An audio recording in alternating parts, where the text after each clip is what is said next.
పెళ్లి టాపిక్ గురించి చెప్పిండు కదా అని అంత సింపుల్ గా ఎట్లా మాట్లాడుతున్నావు బావా? ఎట్లా మాట్లాడాలి మరి?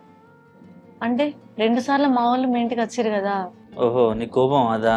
నాకు కోపం ఏం లేదు, నాకెందుకు కోపం? నీకు నచ్చలేదు, నువ్వు రిజెక్ట్ చేసినావు, దానిలో కోపం ఏముంది? నేను నచ్చలేదని చెప్పినా నీకేమన్నా? ఆ, 2 సంవత్సరాల దాకా నేను చేసుకోను, నాకు జాబ్ మీద ఇంట్రెస్ట్ ఉంది అంటే నేనైతే నీ జాబ్ కి నీ కెరియర్ కి అయితే అడ్డు రాను కదా.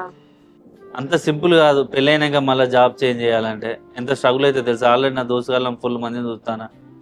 ఇంత సింపుల్ ఉండదు నువ్వు అన్నట్టు. కాన్సన్ట్రేషన్ అనేది చేయలేం పెళ్లి తర్వాత మళ్ళా. అది నేను అర్థం చేసుకున్నప్పుడు నువ్వు అట్లా ఆలోచించాలి. నేను కూడా చదువుకున్నా, నాకు కూడా జాబ్ విషయంలో ఎంత ఇంట్రెస్ట్ ఉండాలి అనేది నాకు తెలుసు కదా.